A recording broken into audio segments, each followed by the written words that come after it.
Hi guys, Retro Tech Ralph here. Now, ZX Spectrums. I've had a few of these in the garage. I've got the full set of the Spectrums, but I thought I saw this on eBay for I think it was £30. I thought, why not? It all seems to be working, or at least the seller said it was. But what's better than getting a grey ZX Spectrum? That's right, two of them. So I bought one for £30, one for £40. One, the guy showed me this picture that he thinks there might be wrong with it, and the other one, everything seemed to work.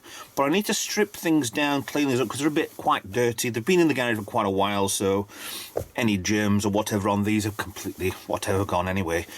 So, let's start off, full strip down. Take this apart. On the back of these, I've got 1, 2, 3, 4, 5, 6 screws holding them in. Then it will come to openings. I have already undone the screws on these. Opening up, and be careful of the two ribbon cables down here. Pull off gently, which reveals the cassette player, the drivers for it, or at least the power supply, regulator thing for it, cables, like a keyboard, leaving you inside with the motherboard. Now screws, one, I think there's 6 on here, 1, 2, 3, 4, 5, 6, and then your board comes out. Now what I'm going to do is I need to test the power supplies on these. Now I do get one power supply each for these, which is quite nice. But get them out. I wouldn't recommend straight away plugging this directly into the board and off you go. But just test that there is power coming out of here. Now I've already tested both of these that I've actually got with this little set, and one of them worked fine. It works 12 volts and not a problem whatsoever. These will take 9, and yes, before anybody notices, the voltage regulator was removed by me, so that's not in the board, that is kind of over there. But one of these came up as 12 volts. It will regulate down to 9 volts what it needs. It's that sort of bandwidth that it kind of gets away with. High voltage will reduce it down and everything's fine. However, the second one, this is what makes me laugh on some sort of things like this, is this had 0 voltage whatsoever, and frozen blue tack on the bottom of here as well. 0 voltage, so I did the first thing I could check. Before unscrewing this, check the plug. Now, one screw undone there, which then takes the back off, and both blue and brown cables on the back of here weren't tied in properly. So, quick tight on both of the connectors. Plugged it in, tested the power, 12 volts, done. So both these power supplies work absolutely fine. Again, they'll be cleaned up as well and get them, well, yeah, a bit more cleaner and everything's fine. This one actually looks really good anyway, but this one looks a little bit greener for some reason. I'm not sure the camera's picking that up. But what I want to do is test whether these boards work. So let's get bench cleared, things set up so I can put a power supply on, and a cable rigged up to the television, and let's see if these boards actually do properly work. Right, we have the basic gubbins of the motherboard, power regulator, and a cable from Retro Computer Shack, really good connectors. I will try the other connection there, or maybe even do a composite mod as well on this, I don't know, but everything's clean in. It's set up, power supply's over here, which works fine. So, got these nice little switches on here, so I haven't got to faff around too much anyway. So, let's test whether or not this works or not, shall we? Now, that was pretty good to me. So, testing, see whether or not things are loose on the board. So everything seems to work fine with that one. And I know this one, I can try putting the keyboard on, see if the keyboard works, but the minute we're just testing the motherboards, that works fine. So I think we'll try and put the other one in and see if that's the one with the problem. So, derig, and off we go again. Second board's in. proof of that, first board's over here. So, there's not much difference between these. They're both issue 3 0500 boards, Amstrad, fine. There's little things on there, like there's the cable part there for the CDs, tape drive, should we say. Doesn't seem to be installed onto the board right, so there's things like that I could faff around with and do. So let me see whether or not this actually works. Oh, what's that for? What's happening there? I think we've got a problem with the power connector. There we go. So if I hold it in place, so possibly desoldered, dry solder. I actually can see it's pulling away from inside here. I'll probably give you a better view of that later on. But if I hold it, that to me looks like a RAM issue. So luckily we have parts. What RAM it is I don't know. Usually you tell these things by either putting an oscilloscope on, or you've got other methods to testing your memory, but since I can't get the actual computer to boot up properly, there's usually a case of, is it the RAM chips are warm or cold? And they're all feeling pretty much the same temperature. That changed. Luckily I've already got some RAM chips I've already ordered. Gone. So what I need to do, firstly, I'm going to recap both boards. I've got recap kits for that. Secondly, put new power socket on there. I might even do it on the other one as well. I've got voltage regulators as well. I'm going to change, which is usually a good precaution to do that as well. What else should we do? Get everything good, clean down, strip down, fettle and see how many insects are inside the actual keyboard. And I've got belt kits as well for the tape players. So that's usually a good thing to maintain and change anyway. So yeah, we'll get you back over there and get this thing started. There's no point in cleaning the board just yet when I'm going to be doing things. Plus also, there are, I think it's TR 4, 5 and 7. I could be wrong on the numbers, which the silk screening on these is wrong. So when they originally soldered the transistors, which I think it's 2 over here, 1 down here, sort of area, I'll show you in a minute, they would definitely put the wrong way around on the silk screening. So you just got to unsolder them, turn them round. Which for me, unsoldering, now with the desolder gun, is quite easy. So let's start fettling and playing about, shall I? Right, parts have arrived. We have 4 RAM chips, so I need to test. I don't know if one of the chips has gone, if 4, if the whole lot of them gone. If not, then I can buy from actually the guy Retro Revival Shop for the ZX Spectrum. He's online, he's on eBay. Got lots of nice things from him. 2 voltage regulators, which I'll swap straight for. They're a slight upgrade from these, so they're a good option to get. Not 1 cap kit, but 2 cap kits for the +2 greys, and 2 belt kits. One's for the actual motor and one's for the cassette counterpart. And I've got already, actually I've already got my own part with one of these. I'm not sure if that's the right one for that anyway, regulators, but I have got 4 other power supply sockets, which it looked like on the board, it looked like this one here was coming out. So we'll resolder that, we'll redo that one from one of the boards. I think it was, yeah. It is kind of moving away from there a little bit. It's too easy to move. But it was giving a definite... See, that's pretty much solid in there. So I won't be changing that one. I was giving it a clean inside. Cleaning the boards, clean everything I can. But the board actually don't look too bad. A little bit of heat on there because that's from the Zilog chip. Back of there, just where the joystick ports are, to be honest, where the lacquer or the whatever's been took off. But we have to do a lot of faffing anyway. To say these are exactly the same boards, they're actually different silk screening. So a Z, yeah, 50500, that's a WVO1. So 8642, 8638. So there are differences then. There are slight differences. You've got a little bit of crud underneath here on the power supply on that one, which... That's that one. Well, we'll give it a good clean anyway. So, yeah. So my first job, while I've got them out, I'm going to do the power regulators. So all I'll need to do is remove that screw. This has already been stripped for no reason whatsoever. Give this a damn good clean. Unsolder all three of these cables. Put the new one onto there, resolder on. These should have actually been stuck on there, so I might try and see if I can heat them back up and get them done.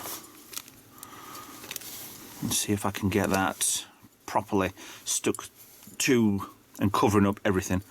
So we'll do these first, and we'll come back and do other things later on. Nice little plod along, little job this one. Both the new power regulators are on. Just a case of desolder, put them back on. I thought these might have hopefully been heat shrink, but it's not. It's just basic plastic tubing, which should stop on without any problems anyway. That's the reason why they probably put some glue between them all to stop them all falling off. It looks disgusting over a while, but that's fine. They're all working perfectly fine anyway. What I need to do now is thermal compound. I mean, this is overkill for this. All I need to do is get a nice flat surface between there and there, screw it in place with some sort of thermal compound behind there. I know this is from chips, but this is properly overkill for both. So a little tiny dab on the back, screw it back in place, clean up the mess. I mean, there are other things that you can use, I'm sure, but I don't have any here. So I need to be careful how much I put in here. I don't want to over force this. Get absolutely stacks of the stuff everywhere. I'll get a good coating on it. That's all you really need. And once I've done that, screw to the heatsink, and then we're done. There we go. Both regulators are on, screwed in place. Nice little bit of thermal compound just to get a nice tight seal, so these don't overheat. For some reason, I've got one of these that's black for the heatsink, and one that kind of is a bit blue. That's a bit odd. But obviously with the different type of board, it was a different type of paint they've painted this with. That's fine, not a problem. So they'll go to one side for the time being, until we actually get round to finishing this bit. Right. Board, board, board. Right, so this is definitely one with a power supply, so I need to remove that. What I'm going to do at the same time as removing that, I'm going to do the transistors. I think it's 5. That's 5. That's 2. It might be 2, 5, 6. I don't know. But basically, let me show you up close. Let me get down to 5. 5's definitely 1. Okay, so TR5 is in the centre of the screen there. You see the silk screen behind it, the white semicircle, which is meant to be the right way you put the transistor in the middle, which is exactly as it's shown, because there's a flat part on the bottom of here. It's wrong. It has always been wrong. So this gives you, when you turn these round, they do things with the video chip and gives it a better signal. I do understand why there's been problems in the past, because most people would use the coax socket, they wouldn't have used this socket, but I get a crystal clear picture on the other one from this socket. This one, we do get a good picture, but it doesn't seem to do anything at all, because there's obviously issues down here. So we will crack on with that later on. So in a minute, leave me be. I'm going to desolder a few things, faff and fettle, and we'll come back to these later on. Okay, transistor out. So it's TR4, TR5 and TR7. They're all 2N3904 transistors. Located, TR4's there, TR5 is there, TR7 is over here. So basically take the transistor with the flat part and put it the opposite way to what it shows you on the board. But what I'm going to do, I'm actually going to leave them out there for a little while. So what I want to do is get rid of a lot of stuff on here. So I'm going to completely remove all the caps on here. I've got 1, 2, 3, 4, 5, 6, 7, 8, 9, 10, 11, 12, 13, 14, 15, 16? I thought there was 17. And remove them all, that gives me more space to actually clean this board with. Then I'll do the same with the other one. So we'll have 2 boards that are absolutely clean. And to be honest, there's a heatsink on top of here I'm going to remove as well. I think this is broke. There's a bottom, because this is aluminium. Oh, that doesn't seem to want to come off at all.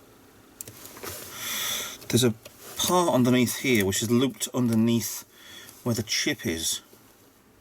I'm not exactly too keen on, but to me it looks like it's snapped. Yeah, the aluminium there looks very brittle and weak, so I'm going to attempt to, I don't know, do I attempt to resolder? Do I try and stick that together? I mean, I will put some thermal paste underneath here. I know it's overkill, but why not? Really, why not? Little strip on there, as long as it doesn't touch any of the connectors. And to be honest, this is really loose, so that chip wants reseating properly, I think. Or it might actually come out so I can do something with that. So, I mean, it does actually, technically, the aluminium underneath will cool the chip from underneath as well as on top, but it needs to be pushed down a little bit, so I might just bend these a tiny little bit so they just grip in a lot more. But we'll work on that later, I think. So, decap, get the board, take the transistors out, decap that one as well. So this is going to be a long job to do. This is the one with the knackered socket as well, so I'm going to take that off as well. Leave me to this, come back in a while, and we'll be yeah, ready for capping back up again. Now both motherboards done and ready for being cleaned. All the capacitors are out, all the transistors I need to change are out, power supply part is out as well. I've even tried, so I've got the little pen cleaning these up a little bit, and it does show that is actually quite nice compared to what it was, but we'll do more cleaning later. But what I'm going to do now is I need to get the plastics all out, so I need to dismantle this, the actual front part.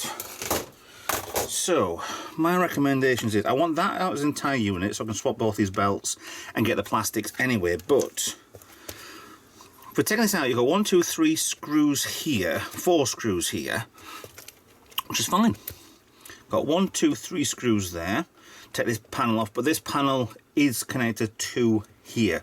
So you need 1 screw, 1, 2, 3, and 1 is behind that down the hole there, and this unit should all then come out. There is a spring holding the door in place on there. You don't really fully need to take that off if you're cleaning, but I'm going to dismantle this, get these out. I mean, you see the band there, it possibly might work, but it is too, yeah, it's ready for changing anyway. You've got hardly any, actually I'm pulling the motor now and there's no movement whatsoever, even the other way around. The little one should be fine, but I'll change them both while I'm at it. This needs recapping as well. I think there's 1, maybe 2, 3, 4 underneath here. So that does need doing. So let me just strip this down, then we can get onto the keyboard and get some more stuff cleaned and ready. Alright, all screws are out. Keyboard then we'll just lift out. Done. So to be careful with the ribbon cables and be careful with this membrane because they do not make these. So you can't just throw this out and get another one.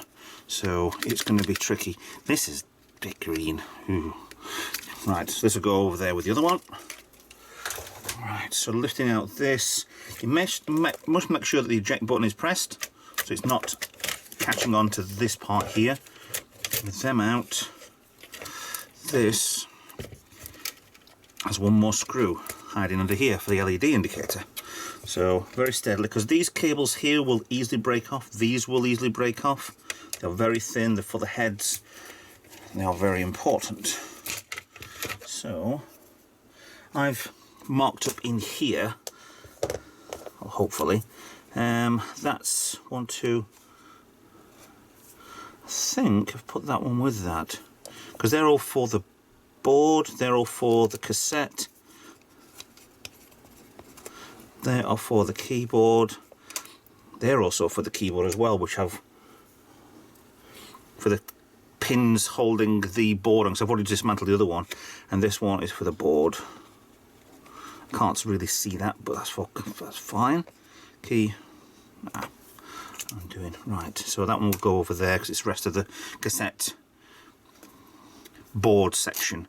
That is for the cassette actual mechanical section. Those for the keyboard, holding it in place, both sections, both ones, and I'm still missing 4 off that anyway.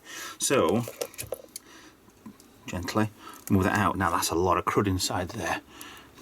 So, I mean, these should work alright, just they collect fluff and gunk over the years. See what I say about underneath here? There's a cap there, cap there, cap there.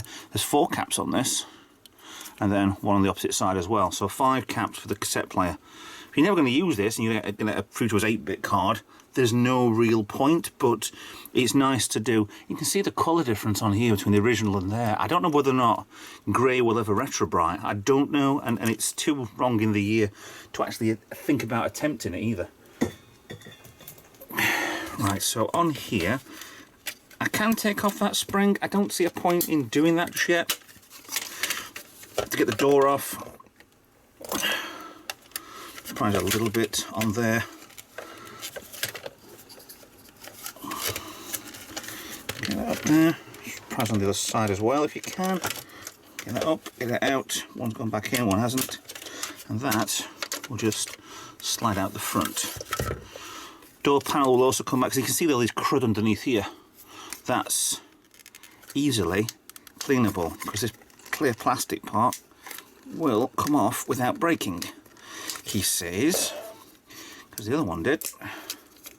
To get the front instead, no, has to be off this part here then. It looks like there's stuff underneath here. I hope it isn't glue. There we go. Oh, that's a bit tricky. Just held it with 2 clear tabs and try not to break, although, there we go. See, goo, crap, will get washed. Done. And if I knew where I put the other one, I'll be a happier man. Right. So that's ready for washing. So is the other one. Finally, keyboard. Let's get the screwdriver. These 4 very thin screws holding in the ribbon cable so you don't yank it out. So back in that box there. 1, 2, 3.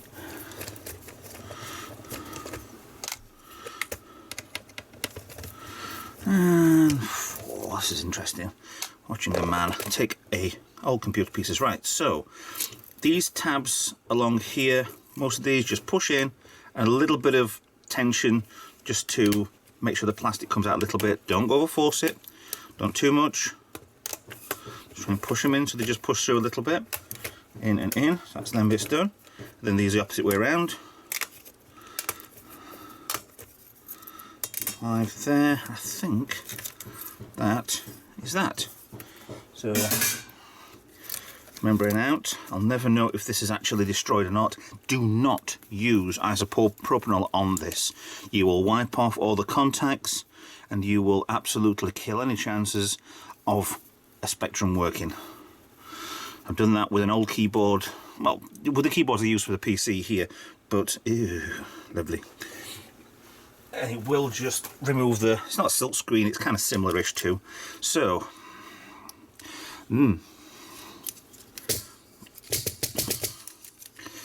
so no dead animal. Oh, there's a moth there. Fluff. Oh, beautiful. So, fluff from the 90s, 80s or whatever's. Right, final bit, removing keys. I'm not going to put you through the whole lot of it.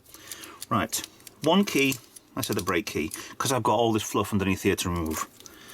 You can push in one side, especially the brake key on that side, and get the pliers just to pull the other side off, and it comes out. There's 2 little clips, and watch out for your spring as well. So if you lose your spring, there are replacements on eBay. So just held in with either 2 corners. I think these 2, well, these 2 here are just guiders to make sure the key goes down, and you're left with more fluff. So do that for every single one. Here's one I made earlier. So it needs a clean, and it needs some damn good clean on it because it's just plastic. I was considering leaving these on, the bigger ones, simple as. I'll see if I can clean around and see what I can do without removing anything else, but we'll see what happens later. So let me get on with doing this, because these all need cleaning. Remember, careful, otherwise you'll have problems later. Well, they are magnetic, that's good. That's aluminium, just cheap steel. So we'll remove all these and start to get things cleaned. I mean, the cleaning section is stick it in soap and water, clean the crap out of it for quite a while, because you want it as good as possible. So this is a big break in the filming. We'll get on with cleaning. This might take all day, to be honest, and all night or whatever to dry out, so then we can carry on with things on another day. But hopefully, whether or not this is a two-part or not, this will probably be the section where I stop, but we'll see what happens later on. So give me a chance to get this sorted out and fixed and cleaned up. Now, before I get to washing everything, there's another piece of plastic I need to remove, and that's these, the cassette player buttons. A little bit worn on these two. These look absolutely mint and quite close to the original colour. Now, all I need to do is remove this clip here, and be very careful, one, not to stab yourself, and two, not to lose it.